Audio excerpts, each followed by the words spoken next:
सर्वनाशकारी बारिश आने वाली थी, लेकिन मुझे सामान जमा करने की बात पर मेरे माँ बाप ने तहखाने में बंद करके आत्मचिंतन करने के लिए छोड़ दिया। उसके बाद लगातार 2 महीने तक हुई भयानक बारिश ने पूरे शहर को डुबो दिया। मैं तहखाने में जिंदा डूबकर मर गया, जबकि मेरे माँ बाप, छोटे भाई और उस कुत्ते को लेकर पुराने घर भाग गए और बच निकले। जब मैंने दोबारा आंखें खोली तो देखा कि मैं पूरे सामान से लदा हुआ नए बड़े विला के दरवाजे पर खड़ा हूँ। सच में भगवान ने मेरी सुन ली। उन्होंने मुझे सर्वनाश आने से पहले ही वापस भेज दिया। पापा, मम्मी, भैया तो मेरे कुत्ते डॉजी से भी गया बीता है। मैं नहीं चाहता कि भैया यहाँ रहे। अरे मेरे बच्चे, चिंता मत करो। किसने कहा कि उसे यहाँ रहने देंगे? यहाँ तुम्हारे भाई का कोई कमरा नहीं है। तुम पुराने घर में जाकर रहो। 30वीं मंजिल की हवा अच्छी है, तुम्हारी सेहत के लिए भी बेहतर होगी। माँ बाप ने बिल्कुल पिछली जिंदगी की तरह मुझे पुराने घर भेजने की कोशिश की। पिछली बार मैं टूट गया था और शर्म छोड़कर यहीं रहने की जिद करने लगा था। नतीजा ये हुआ कि उन्होंने मुझे विला के तहखाने में बंद कर दिया और वहीं मेरी दर्दनाक मौत हो गई। मरने के बाद मेरी आत्मा पुराने घर पहुंची। तब पता चला कि माँ बाप छोटे भाई को लेकर पुराने घर भाग गए थे और इस तरह बच निकले।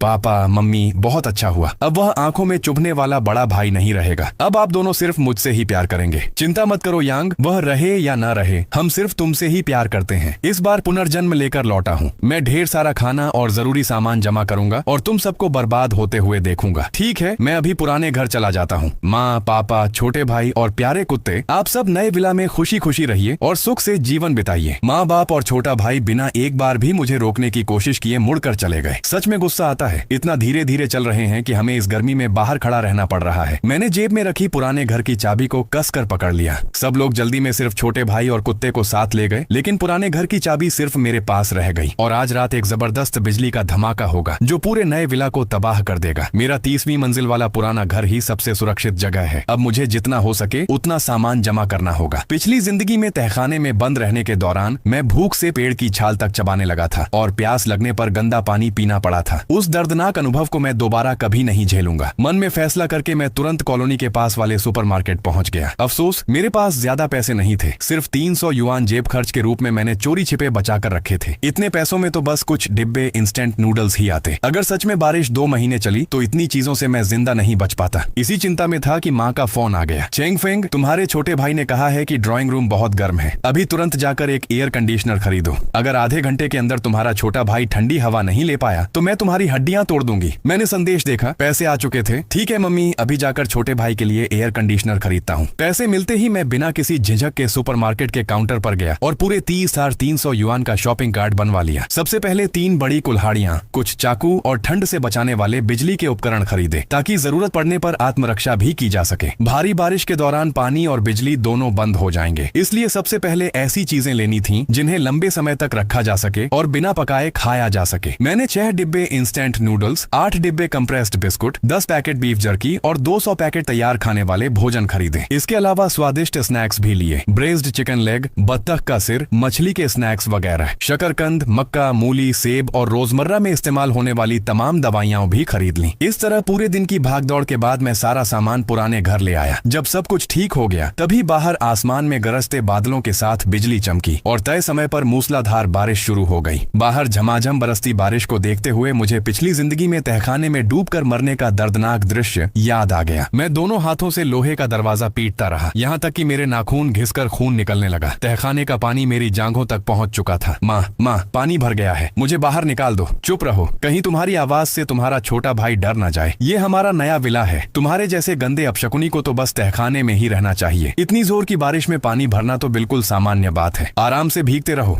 विशेषज्ञों ने कहा है कि यह बारिश बहुत अजीब है, हो सकता है 2 महीने तक चले। अच्छा होगा तुम जैसे निकम्मे यहीं डूबकर मर जाओ। रात के 3-4 बजे तक पूरा तहखाना लगभग पानी से भर चुका था। मेरा पूरा शरीर भीग चुका था और पानी मेरे सीने तक आ गया था। मुझे सांस लेने में मुश्किल हो रही थी। मैं पूरी ताकत से लोहे का दरवाजा पीटते हुए बार बार मदद के लिए चिल्ला रहा था। तभी मुझे पापा की आवाज सुनाई दी। सुनो, पुराने घर की चाबी तुम्हारे पास है? जल्दी मुझे दो। हाँ, अभी देती हूँ। उस समय मैंने ज्यादा नहीं सोचा। बड़ी मुश्किल से जेब से पुराने घर की चाबी निकाली और बाहर फेंक दी। पापा ने चाबी उठाई और कहा, जल्दी छोटे बेटे को पकड़ो, हम पुराने घर चल रहे हैं। यह बारिश कुछ ठीक नहीं लग रही, कहीं सच में 2 महीने तक न चल जाए। उन्हें मुड़कर जाते देखकर मैं पानी में तड़पते हुए चिल्लाया, पापा दरवाजा खोलिए। पानी का दबाव बहुत ज्यादा है, दरवाजा बिल्कुल नहीं खुल सकता। मेरे पापा ने पीछे मुड़कर भी नहीं देखा। उन्होंने दरवाजा खोलने की कोशिश तक नहीं की। कुछ ही देर में लोहे की खिड़की भी पूरी तरह पानी में डूब गई। मैं पानी में गिर पड़ा। पानी का स्तर लगातार बढ़ता गया और आखिरकार मैं सांस नहीं ले पाया। डूब कर मरना सच में बेहद दर्दनाक होता है, लेकिन इस इस बार मैं पुनर्जन्म लेकर लौटा हूँ। मेरे पास भरपूर खाना है, तुम में से कोई भी इस घर में कदम नहीं रख पाएगा। इसके बाद मैंने घर की सभी खिड़कियों को पूरी तरह बंद करके मजबूत कर दिया। फिर भी मुझे तसल्ली नहीं हुई था। एक समय पानी का दबाव कम होने के कारण माँ ने 2 बड़े पानी के ड्रम खरीदे थे जिनमें बैठकर नहाया भी जा सकता था। मैंने उन 2 बड़े ड्रमों के साथ 3 छोटे ड्रम भी दरवाजे के पीछे अड़ा दिए। अब अगर कोई चाबी से ताला भी खोल ले तब भी दरवाजा धक्का देकर नहीं खोल पाएगा। ये सब करने के बाद आखिरकार मैंने राहत की सांस ली। तभी माँ का फोन आ गया। मैंने जानबूझकर कुछ देर बाद फोन उठाया और उधर से माँ गुस्से में चिल्लाने लगी, चेंग फेंग तू मर गया क्या? तुझे एयर कंडीशनर खरीदने भेजा था, तूने खरीदा ही नहीं। निकम्मा कहीं का, तेरा छोटा भाई गर्मी से मरने वाला है। एयर कंडीशनर कहाँ है? अब तो बारिश भी शुरू हो गई है, इस मौसम में कौन डिलीवरी करेगा? माँ भी जैसे अचानक घबरा गई थी। आखिर मैंने एयर कंडीशनर नहीं खरीदा था और पहले मैं ऐसा करने की कभी हिम्मत नहीं करता था। ये सब तो बस तुम्हारी कल्पना थी। मैंने बाहर लगातार तेज होती मूसलाधार बारिश की ओर एक नजर डाली। तू हंस किस बात पर रहा है? पागल हो गया है क्या? मैं तुझसे पूछ रही हूँ एयर कंडीशनर कहाँ है? मैंने ठंडी आवाज में कहा। जितना ज्यादा तुम चिल्लाओगी उतना ही मैं कुछ नहीं बोलूंगा। चेंग फेंग मरना चाहता है क्या? बहरे हो गया है? पापा ने फोन छीन लिया। उनकी आवाज धमकी और गुस्से से भरी हुई थी। अगर यह पहले वाली जिंदगी होती तो मेरा हाथ फोन पकड़ते पकड़ते कांपने लगता, लेकिन अब मुझे सिर्फ इस बात का डर था कि तुम लोग मुझसे पहले मर जाओगे। आप लोग चिंता मत करो, अगर छोटा भाई गर्मी से मर गया तो फिर उसे एयर कंडीशनर की जरूरत ही नहीं पड़ेगी। मैंने बेहद शांत स्वर में अपनी राय दी। उधर कुछ पल के लिए पूरी तरह सन्नाटा छा गया। लगता था पापा भी मेरी बात सुनकर स्तब्ध रह गए थे। फिर वह चीख पड़े, चेंग फेंग तूने क्या कहा? मुझे डर था कि कहीं वे फोन न काट दें, इसलिए मैं उठकर नहाने चला गया। इस बार मैं अपनी आंखों से देखूंगा कि तुम तीनों मेरे सामने घुटनों के बल गिरकर मुझसे भीख मांगोगे। इस बार मैंने पूरे 1 घंटे तक गर्म पानी से आराम से स्नान किया। सच में कितना सुकून था। पहले अगर मैं 10 मिनट से ज्यादा नहाता तो माँ मुझे पानी बर्बाद करने के लिए डांटती थी, यहाँ तक कि गर्म पानी इस्तेमाल करने भी नहीं देती थी। नहाकर मैं पूरी तरह तरोताजा हो गया। मैंने बाहर देखा, पूरी दुनिया लगभग बारिश के पानी में डूब चुकी थी। मैंने एक डिब्बा सेल्फ हीटिंग भोजन खोला और उसके साथ चिकन लेग तथा नमकीन मछली खाकर पेट भरकर खाना खाया। तभी फोन फिर बजा। इस बार परिवार वाले ग्रुप में छोटे भाई का संदेश था। बारिश बहुत तेज है, पापा मम्मी मुझे डर लग रहा है, क्या आप दोनों मेरे कमरे में आ सकते हैं? मेरे प्यारे बेटे डरो मत, हम अभी आते हैं। माँ तुरंत उसके पास चली गई। कुछ ही देर बाद छोटे भाई ने सोशल मीडिया पर एक तस्वीर डाली। तस्वीर में वह, माँ, पापा और उनका कुत्ता तीनों एक साथ बेडरूम में गले लगाकर सेल्फी ले रहे थे। अभी अभी नए विला में आए और इतनी तेज बारिश शुरू हो गई। थोड़ा डर तो लग रहा है, लेकिन मम्मी पापा साथ हैं, इसलिए बहुत खुश हूँ। इतना ही नहीं, उसने जानबूझकर परिवार वाले ग्रुप में मुझे टैग भी किया। भैया तुम कहाँ हो? तुम्हें डर नहीं लग रहा? सुना है तुम चाहते थे कि मैं गर्मी से मर जाऊं ताकि एयर कंडीशनर न खरीदना पड़े। क्या तुम मुझसे इतनी नफरत करते हो? मैंने उसे नजरअंदाज किया। मन ही मन सोचा, यह चिकन लेग तो सच में बहुत छोटा है। जब मैंने कोई जवाब नहीं दिया तो छोटा भाई फिर बोला, भैया मेरे साथ तो मम्मी पापा हैं, फिर भी मुझे डर लग रहा है। तुम तो पुराने घर में बिल्कुल अकेले हो, तुम्हें तो और भी ज्यादा डर लग रहा होगा, है ना? मैंने आराम से सारा कूड़ा इकट्ठा किया, उसे पैक किया और जाकर छोटे भाई के पुराने कमरे में रख दिया। फिर उसकी एक तस्वीर खींचकर परिवार वाले ग्रुप में भेज दी और लिखा कि कूड़ा छोटे भाई के कमरे में रख दिया है। छोटा भाई तुरंत गुस्से से फट पड़ा, तुम क्या कर रहे हो? मेरा कमरा कूड़ेदान बना दिया? मैंने जवाब दिया, अभी बाहर कूड़ा फेंकने का कोई तरीका नहीं है, इसलिए फिलहाल तुम्हारे कमरे में रख दिया ताकि बाहर बदबू न फैले। छोटे भाई ने तुरंत मुझे वीडियो कॉल की, लेकिन मैंने कॉल नहीं उठाई। कुछ देर बाद पापा फिर गुस्से से गरजे, चेंग फेंग मरना चाहता है क्या? तेरी हिम्मत कैसे हुई छोटे भाई के कमरे में कूड़ा डालने की? पागल कहीं का, अभी तुरंत जाकर उसका कमरा साफ कर, नहीं तो मैं तुझे जान से मार दूंगा।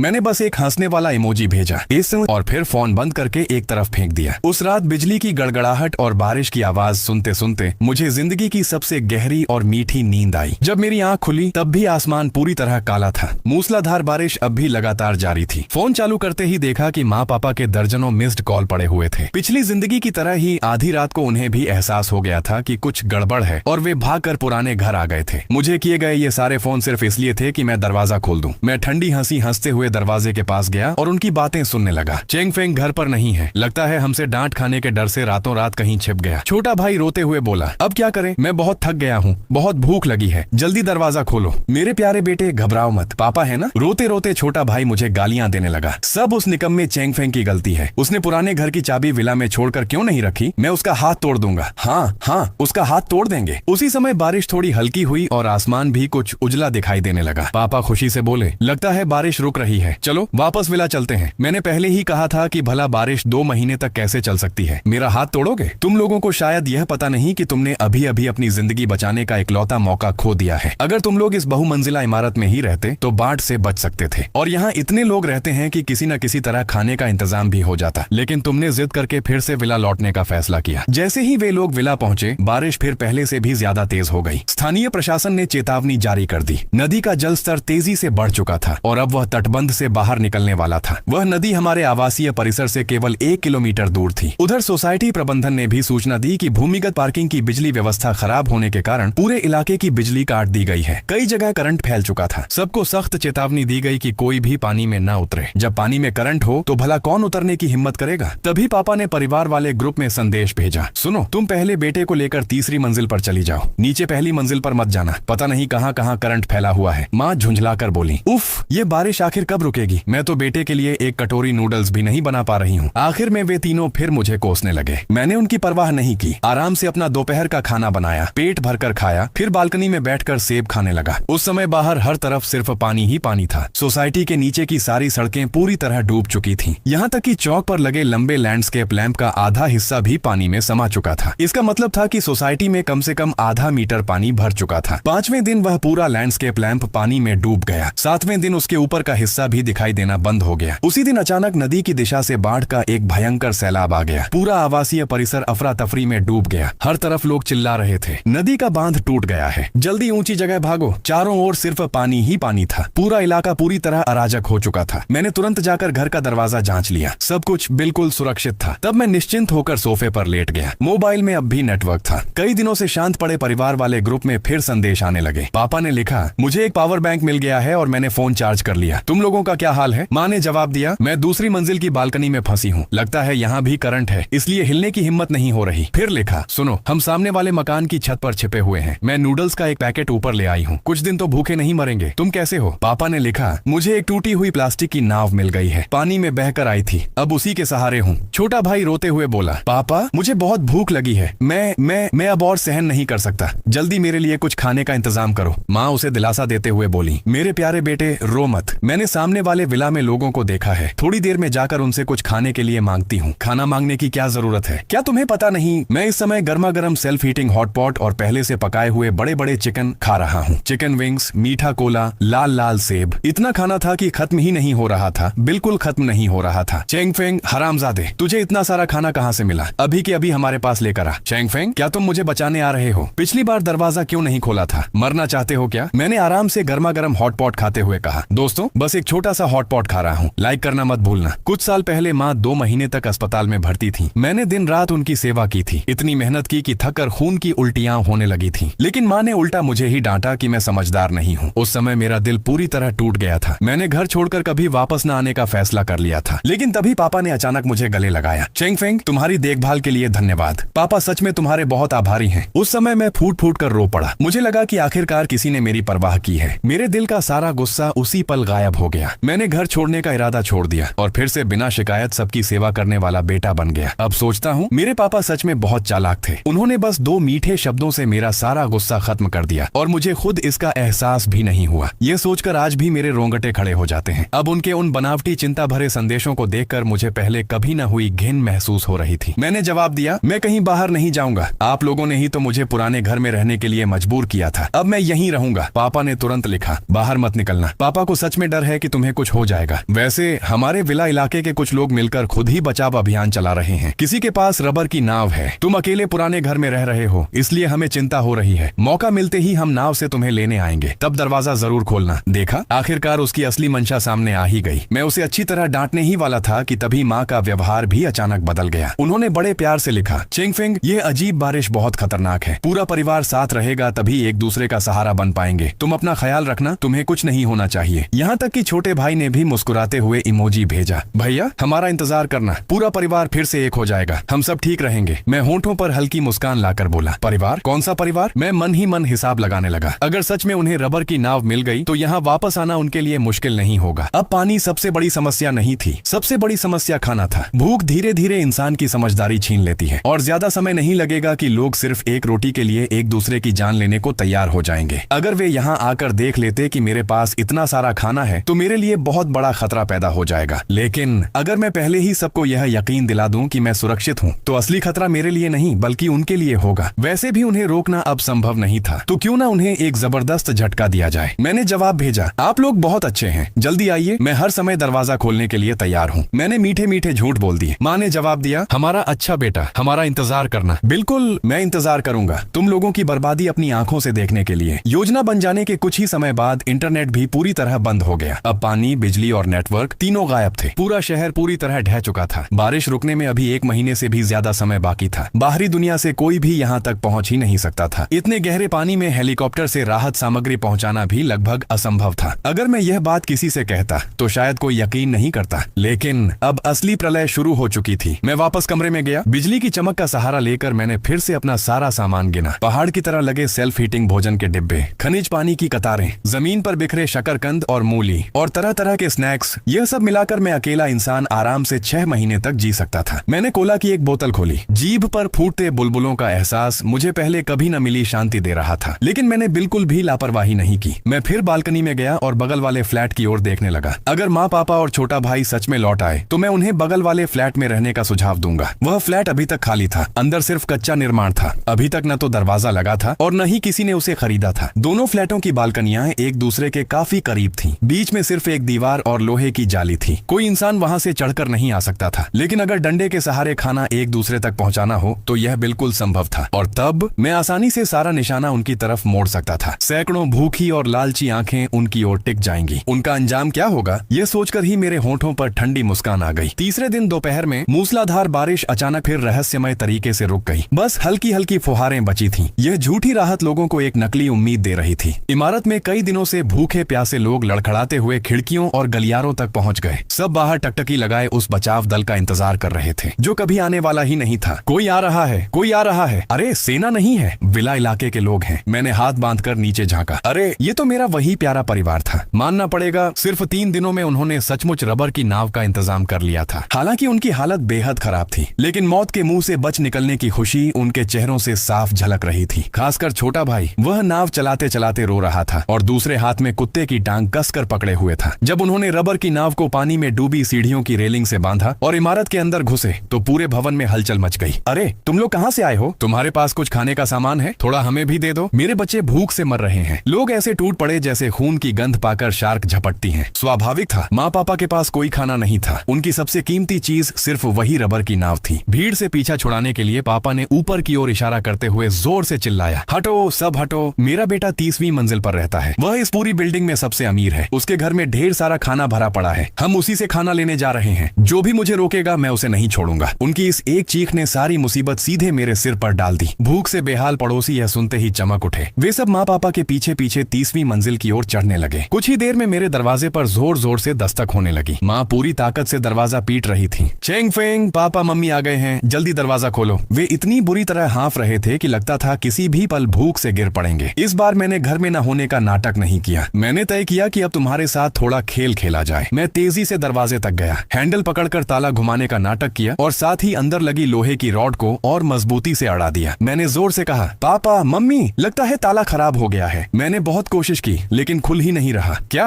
नहीं खुल रहा? पापा का चेहरा एकदम बदल गया। उन्होंने गुस्सा दबाते हुए कहा, चेंग फेंग, एक बार और कोशिश करो, शायद नमी की वजह से ताला जाम हो गया है, जरा जोर लगाओ। माँ भी जल्दी जल्दी बोली, चेंग फेंग जल्दी दरवाजा खोलो, तुम्हारे छोटे भाई को तेज बुखार है। मुझे याद है घर में बुखार की दवा रखी हुई है। मैंने बाहर से जवाब दिया, मैं फिर कोशिश करता हूँ, मुझे भी बहुत चिंता हो रही है। पता नहीं इस बेकार ताले को क्या हो गया है। यह कहते हुए मैं दरवाजे पर उंगलियां हल्के हल्के थपथपाता रहा, मानो सचमुच पूरी ताकत से ताला खोलने की कोशिश कर रहा हूँ। मैं जानबूझकर ताले पर लयबद्ध तरीके से खरोंचने की आवाज करता रहा ताकि ऐसा लगे जैसे मैं पूरी कोशिश से ताला खोल रहा हूँ। चेंग फेंग, क्या तुम जानबूझकर ऐसा कर रहे हो? तुम हमें अंदर आने ही नहीं देना चाहते। छोटा भाई गुस्से से चिल्लाया, तुम ऐसा कैसे कह सकते हो? मैं सच में पूरी कोशिश कर रहा हूँ। निकम्मे, तेरे जैसे बेकार इंसान का क्या फायदा? पिछली रात उसने पूरी ताकत से दरवाजा तोड़ने की कोशिश की थी, लेकिन स्टोर रूम के पीछे लगा मजबूत लोहे का दरवाजा जरा भी नहीं हिला। उल्टा उसका कंधा ही चोटिल हो गया। माँ ने भी आकर दरवाजे को धक्का मारा। जब उन्हें भी समझ आ गया कि दरवाजा नहीं खुलेगा तो गुस्से में बोली, चेंग फेंग, एक बार और कोशिश कर, किसी भी तरह दरवाजा खोल। सच में नहीं खुल रहा। बाहर कई पड़ोसी तमाशा देख रहे थे, इसलिए मैंने जानबूझकर उन्हें भी इस खेल में शामिल कर लिया। चाचा चाची, अंकल आंटी, मेरे घर में खाना है, आप लोग भी मिलकर दरवाजा धक्का मारिए, शायद ताला थोड़ा ढीला हो जाए। यह बात मानो तालाब में बम गिरने जैसी थी। जो लोग अब तक सिर्फ देख रहे थे वे तुरंत उत्साहित हो उठे। खाना है शाओलिन, यह बात तुमने खुद कही है, चलो सब मिलकर धक्का लगाते हैं। खाने के लिए दरवाजा तोड़ना भी पड़े तो कोई बात नहीं। अगले ही पल बाहर जोर जोर से दरवाजा पीटने की आवाजें गूंजने लगीं। 1 2 धक्का, 1 2 धक्का। लेकिन ऊंची इमारत का मजबूत स्टील का सुरक्षा दरवाजा हर किसी के कंधे की परीक्षा ले रहा था। अरे मेरी बाह। लोगों, क्या तुम मरना चाहते हो? ये दरवाजा तो हिल भी नहीं रहा, अंदर से शायद किसी चीज से अटका रखा है। सब लोग दर्द से कराहने लगे, उनका जोश आधा रह गया। मैंने अंदर से फिर ताले को घुमाने का नाटक किया। अब क्या करें, लगता है ताला पूरी तरह जाम हो गया है। छोटा भाई रोने लगा, निकम्मे, तुझे कुछ भी नहीं आता, मैं भूख से मर रहा हूँ, मुझे तेज बुखार है और तू दरवाजा भी नहीं खोल पा रहा, तू बिल्कुल बेकार है। अपने प्यारे बेटे को इतनी तकलीफ में देखकर पापा का दिल पिघल गया। उन्होंने दरवाजे के उस पार से मुझे धमकी दी, चेंग फेंग, मैं तुझे 1 मिनट देता हूँ, अगर दरवाजा नहीं खुला तो मैं तेरा हाथ पैर तोड़ दूंगा। मुझे हंसी आ गई। जिंदगी भर यही समझते रहे कि सिर्फ धमकाने से सब कुछ हो जाएगा। हकीकत क्या है इसकी उन्हें कभी परवाह नहीं रही। लेकिन अब इस लोहे के दरवाजे के उस पार खड़े होकर उनकी धमकियां किसी मजाक से कम नहीं थी। मैंने बनावटी बेबसी से कहा, सच में नहीं खुल रहा, पहले थोड़ा बहुत घूम तो रहा था, लेकिन अभी सबके धक्का मारने के बाद लगता है ताला पूरी तरह फंस गया है, अब बिल्कुल नहीं घूम रहा। ये सब आप लोगों की वजह से हुआ। मेरी बात सुनकर बाहर अभी भी दरवाजा धक्का मार रहे 2 पड़ोसी तुरंत डरकर पीछे हट गए। बस करो, अब मत धक्का मारो,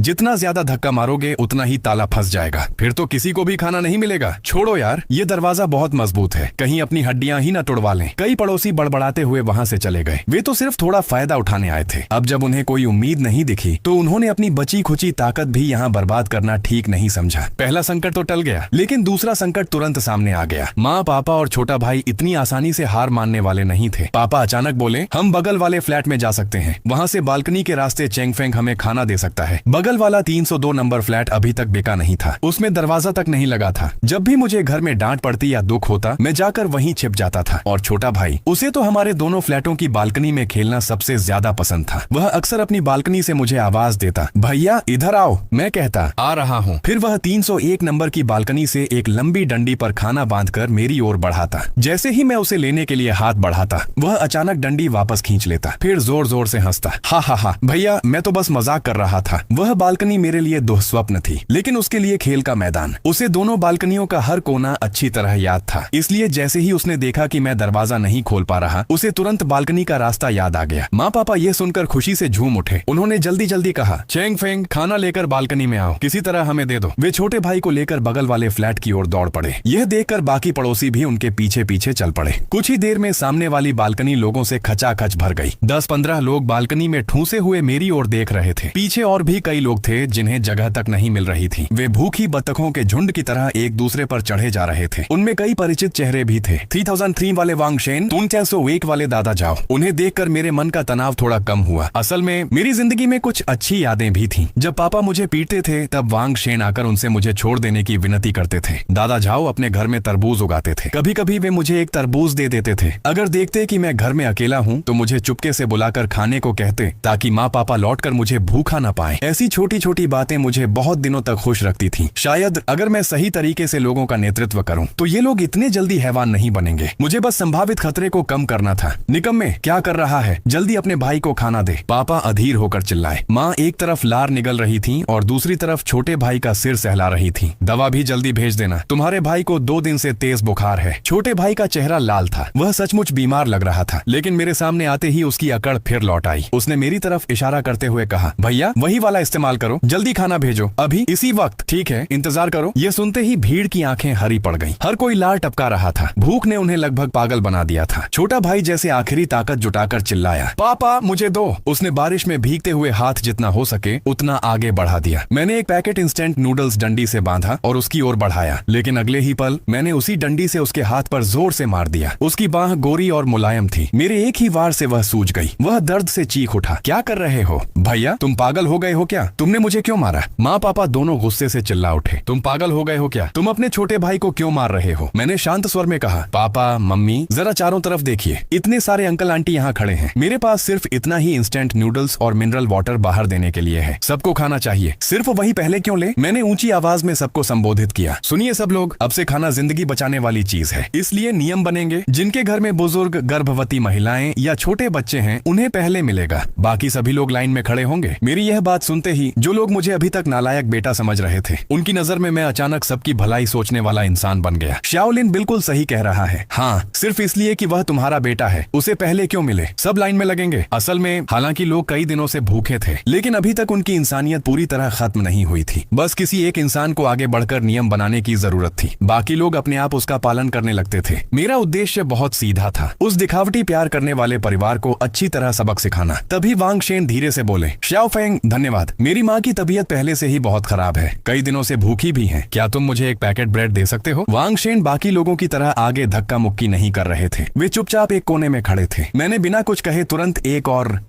कुछ कहे एक और पैकेट मजबूती से बांधकर उनकी ओर बढ़ा दिया। वांग शेन ने उसे पकड़ लिया। यह आपकी माँ के लिए है। मैंने कहा, सब लोग धक्का मुक्की मत कीजिए, सबको हिस्सा मिलेगा। भीड़ ने अपनी छीना झपटी की इच्छा पर काबू रखा और रास्ता छोड़ दिया ताकि वांग शेन पहले ले सके। यह देखकर मेरे मन का बोझ हल्का हो गया। कम से कम लोग अभी भी समझदारी से काम ले रहे थे। लेकिन तभी माँ अचानक झपट कर आगे बढ़ी, ब्रेड का पैकेट छीन लिया और उसे सीने से कस कर लगा लिया। ये हमारे घर की ब्रेड है, मैं इसे किसी और को नहीं दूंगी। सब लोग दूर हट जाओ। उनके चेहरे पर क्रूरता साफ दिखाई दे रही थी। छोटा भाई भी चिल्लाने लगा, ये हमारे घर की ब्रेड है, तुम लोग दूर हटो। किसी ने कहा, यह तो श्याओ फेंग ने वांग शेन को दी है, तुम लोग ऐसी जबरदस्ती क्यों कर रहे हो? माँ बोली, अगर चेंग फेंग अच्छा इंसान बनना चाहता है तो बने, मुझे कोई फर्क नहीं पड़ता। ये ब्रेड हमारे घर की है, देखती हूँ कौन इसे छीनता है। पापा अपने लंबे चौड़े शरीर पर घमंड करते हुए हमेशा की तरह अकड़ कर खड़े हो गए। लेकिन वे भूल गए थे, ये पहले वाला समय नहीं था। अब कोई उन्हें सहने वाला नहीं था। भीड़ में से एक मजबूत आदमी गुस्से में आगे आया। इतना रौब किस बात का दिखा रहे हो? तुम रोज चेंग फेंग को मारते थे, ये बात पूरी बिल्डिंग जानती है। अब अचानक याद आ गया कि वह तुम्हारा बेटा है। पापा फिर भी अकड़ कर बोले, वह मेरा बेटा है, चाहूं तो मारूं, चाहूं तो डांटूं। तुम लोगों को क्या? अब कुछ पड़ोसी भी सहन नहीं कर पाए। किसी ने उन्हें धक्का देते हुए कहा, चेंग फेंग के पास तो पूरी एक पेटी ब्रेड रखी है, क्या तुम लोग सिर्फ इस एक पैकेट के लिए लड़ रहे हो? अगर वह बांटना चाहता है तो उससे मांगो। माँ ने तुरंत सारा ध्यान मेरी ओर मोड़ दिया। जैसे ही सब लोगों की नजर मेरी तरफ गई, वे तुरंत पापा और छोटे भाई को खींचकर बालकनी के सबसे कोने में ले गईं। तीनों ने चूहे की तरह दुबक कर पैकेट फाड़ा और भूखे भेड़ियों की तरह ब्रेड खाने लगे। मैंने लंबी सांस ली, फिर इंस्टेंट नूडल्स का पूरा डिब्बा उठाया और वापस कमरे में जाने लगा। मैंने जानबूझकर कहा, अगर माँ पापा इतने जबरदस्ती करेंगे तो रहने दीजिए, सबके बीच झगड़ा न हो, इसलिए मैं अब खाना नहीं बांटूंगा। अरे मत जाइए श्याओलिन, श्याओ फेंग, रुको।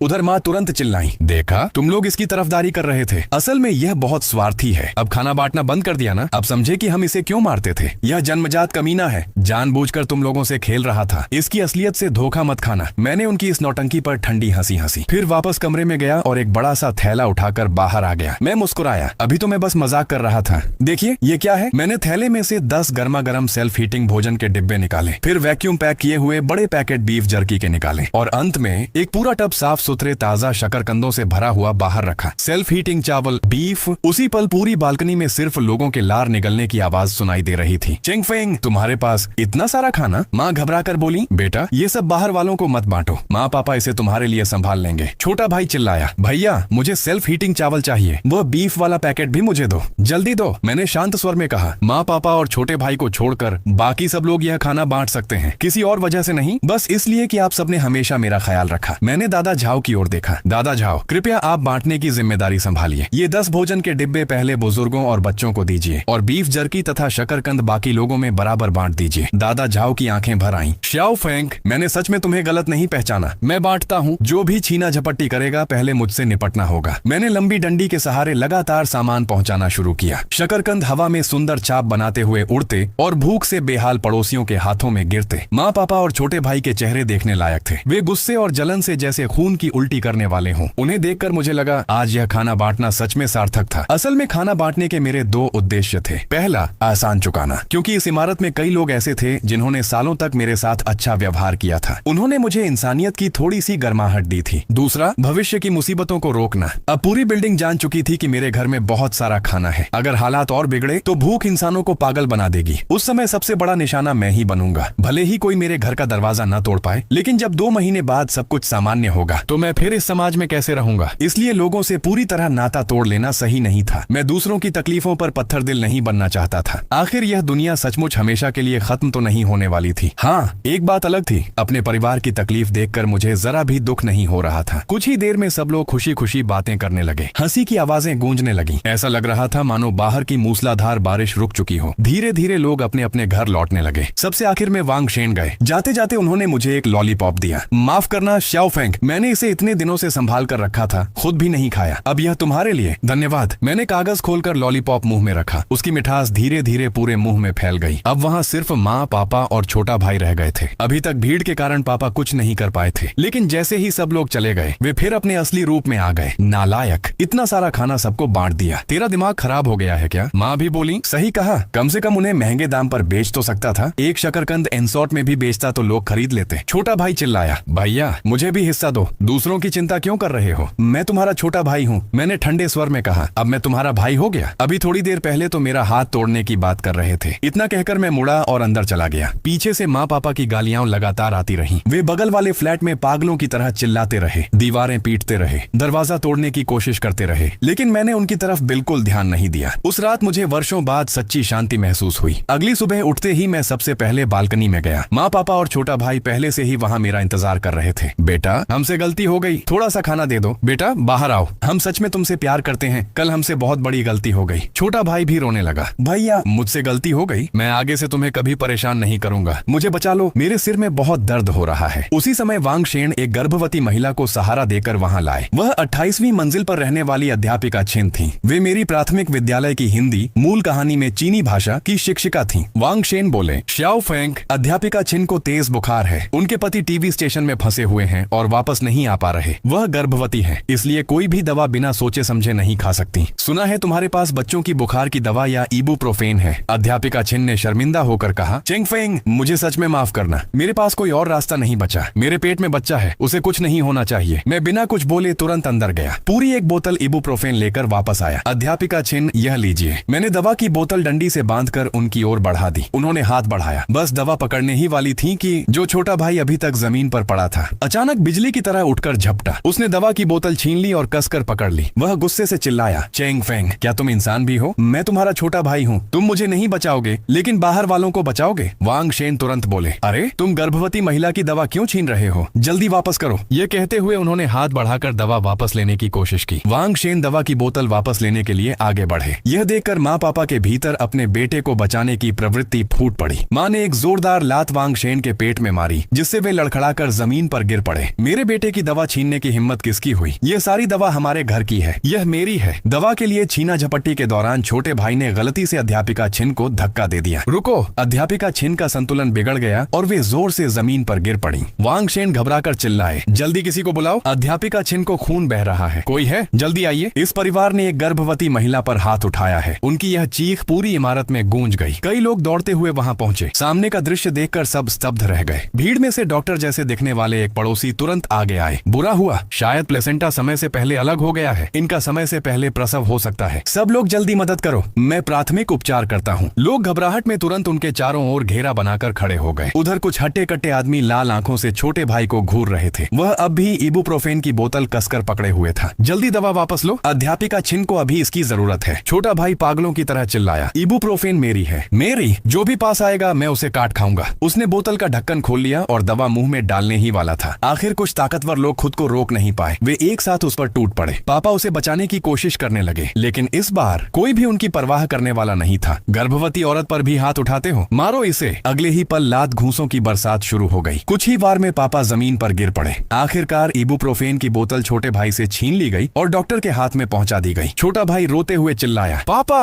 वह मेरी दवा थी। पापा ने जल्दी से उसे दिलासा दिया, घबराओ मत बेटे, पापा अभी बाहर जाकर तुम्हारे लिए दवा ढूंढ कर लाते हैं। छोटा भाई जिद करने लगा, नहीं, मुझे अभी चाहिए, मुझे अभी दवा चाहिए, मुझसे दर्द सहा नहीं जा रहा। पापा बोले, ठीक है, मैं अभी तुम्हारे लिए दवा ढूंढ कर लाता हूँ, बस थोड़ा और सह लो। पापा अभी लौटते हैं। लेकिन छोटे भाई को फिर भी भरोसा नहीं हुआ। वह मुड़कर माँ की गोद में गिर पड़ा। माँ, आप तो मुझसे सबसे ज्यादा प्यार करती है ना, आप भी बाहर जाकर मेरे लिए दवा ढूंढिए। छोटे भाई की ये स्वार्थ से भरी बातें सुनकर और सामने फैले इस पूरे तमाशे को देखकर मैं बालकनी में बिना किसी भाव के खड़ा रहा। सिर्फ इबुप्रोफेन की एक बोतल और उसने तुम्हारे इस नकली पारिवारिक प्रेम का पूरा मुखौटा हमेशा के लिए उतार दिया। आखिरकार अध्यापिका छिन का बच्चा बच गया, लेकिन वह समय से पहले पैदा हुआ था। वह जिंदा रह पाएगा या नहीं, अब यह किस्मत पर निर्भर था। उस रात मैंने अध्यापिका छिन को सेल्फ हीटिंग चावल के 10 डिब्बे और कुछ सेब दिए। जहाँ तक मेरे तथाकथित परिवार का सवाल था, उन्होंने गंभीर अपराध किया था और पूरी तरह सबके द्वारा अलग थलग कर दिए गए। समय भूख, ठंड और पीड़ा के बीच जैसे ठहर सा गया था। लगातार 1 महीने तक बारिश होती रही। पानी बढ़ते बढ़ते 15वीं मंजिल तक पहुंच गया। 1.5 महीने बाद उस सुबह जब मैं हमेशा की तरह बालकनी में आया तो बगल वाली बालकनी से बहुत ही हल्की सी आवाज सुनाई दी। मैंने मुड़कर देखा, वह मेरी माँ थी। चेंगफेंग, मुझे बचा लो, कोई मुझे खाने के लिए कुछ नहीं दे रहा, कृपया बस एक निवाला दे दो। मैंने शांत स्वर में पूछा, तुम्हारे प्यारे पति और लाडले बेटे कहाँ हैं? माँ ने कांपती आवाज में कहा, तुम्हारे पापा ने पानी में तैरता हुआ एक डिब्बा देखा था, उसे उठाने गए और बहाव उन्हें बहा कर ले गया। ओह, मेरे मन में कोई खास हलचल नहीं हुई। वह आदमी उसी दिन मेरे लिए मर चुका था, जिस दिन पिछली जिंदगी में उसने मुझे तहखाने में बंद कर दिया था। हमारे बीच तब से कोई रिश्ता नहीं बचा था। माँ रोते हुए बोली, नहीं, तुम हमें बचा सकते थे। तुम्हारे पास इतना सारा खाना था, फिर भी तुमने हमें अपनी आंखों के सामने तड़पते देखा। क्या तुम अब भी इंसान कहलाने लायक हो? मैंने उनकी ओर देखते हुए कहा। 3 साल पहले जब घर में आग लगी थी, पापा छोटे भाई को उठाकर भाग गए थे। तुम कुत्ते को गोद में लेकर बाहर निकल गई थी और मुझे अकेला घर के अंदर बंद कर दिया था। अगर दादा झाओ दरवाजा तोड़कर मुझे बाहर ना निकालते तो मैं उसी दिन जलकर राख हो गया होता। उस समय क्या तुमने कभी सोचा था कि तुम इंसान हो? क्या तुम्हें कभी याद आया था कि मैं भी तुम्हारा बेटा हूँ? माँ की आवाज भर्रा गई। मैंने आगे कहा, क्या मैं तुम्हें मरते हुए देख रहा हूँ या फिर पिछली जिंदगी और इस जिंदगी दोनों में तुम ही लोग मेरी मौत चाहते थे? माँ फूट फूट कर रो पड़ी। बस अब और मत कहो, मुझसे गलती हुई। हमने हमेशा तुम्हारे साथ पक्षपात किया, हमें यही सजा मिलनी चाहिए। चेंग फेंग, मुझे माफ कर दो, माँ बहुत भूखी है। उसी समय गलियारे से किसी भूत जैसी परछाई लड़खड़ाते हुए बाहर आई। वह छोटा भाई था, वह अभी भी जिंदा था। वह लड़खड़ाते हुए बोला, अब मैं सिर्फ अपने बड़े भाई के साथ रहूंगा। दुनिया में मेरा सबसे अपना इंसान सिर्फ मेरा बड़ा भाई है। माँ का पूरा शरीर कांप उठा, मानो उनके भीतर बची आखिरी उम्मीद भी उसी पल मर गई हो। छोटे भाई ने उनकी ओर देखा तक नहीं, वह दीवार पकड़कर धीरे धीरे बालकनी तक आया, फिर मेरी ओर खुशामद भरी लेकिन टेढ़ी मुस्कान के साथ बोला, भैया आखिरकार तुम बाहर आए। इस बार मुझे थोड़ा सा खाना दे दो, मैं आगे से तुम्हारा पालतू कुत्ता बन जाऊंगा। जिसे काटने को कहोगे उसे काटूंगा। भैया बस थोड़ा सा खाना दे दो। उसे उस हालत में देकर मेरे भीतर सिर्फ एक भावना बची थी, दया। मैंने कहा, तुम्हारे पापा मर चुके हैं, तुम जानते हो ना? छोटा भाई तुरंत बोला, भैया पहले मेरी गलती थी, अब से हम दोनों अच्छे भाई बनकर रहेंगे। मैं हमेशा तुम्हारी बात मानूंगा, तुम जो कहोगे वही करूंगा। भैया बस थोड़ा सा खाना दे दो। उसकी यह बात सुनते ही जमीन पर बैठी माँ अचानक रोना बंद कर दिया। उन्होंने सिर उठाकर छोटे भाई की ओर देखा। उनकी आंखों में बची आखिरी रोशनी भी बुझ गई। उसकी जगह अब सिर्फ पागलपन और अंतिम निर्णय बाकी था। उन्होंने धीमे स्वर में कहा, मैं सच में बहुत बड़ी मूर्ख थी। शुरू से आखिर तक मुझे तुमसे कभी इतना प्यार नहीं करना चाहिए था। मैं अपनी जगह बिल्कुल स्थिर खड़ा रहा। अगले ही पल माँ रेलिंग पार कर गई। कूदने से पहले उनके चेहरे पर अजीब सी मुक्ति भरी मुस्कान थी और फिर दुनिया एकदम शांत हो गई। आधा महीना बाद बारिश आखिरकार रुक गई। कई दिनों बाद सूरज की किरणें बादलों को चीरती हुई पानी में डूबे शहर पर बिखर गईं। आसमान में हेलीकॉप्टरों की आवाज गूंज उठी। बचाव दल आखिरकार पहुंच चुका था। मैंने वह भारी सुरक्षा वाला दरवाजा खोला जो पूरे 2 महीने से बंद था। दरवाजे के बाहर दादा झाओ, वांग शेन और अपनी गोद में समय से पहले जन्मे बच्चे को लिए अध्यापिका छिन खड़े थे। सबने एक दूसरे की ओर देखा और बिना कुछ कहे मुस्कुरा दिए। सब कुछ आखिरकार खत्म हो चुका था। 6 महीने बाद बाढ़ का पानी पूरी तरह उतर गया। शहर का पुनर्निर्माण शुरू हो चुका था। परिवार का इकलौता उत्तराधिकारी होने के कारण मैंने वह विला विरासत में पा लिया जो बाढ़ के पानी में डूब चुका था, लेकिन जिसकी मरम्मत की जा सकती थी। साथ ही माँ पापा द्वारा छोड़ी गई भारी भरकम बीमा राशि भी मुझे मिली। मैं विला के लॉन में बैठा था। मैंने एक फ्रिस्बी दूर उछाल दी। मेरा कुत्ता खुशी खुशी उसे पकड़ने के लिए दौड़ पड़ा। गर्म धूप पूरे शरीर पर फैल रही थी। अब न कोई ठंड थी और न ही कोई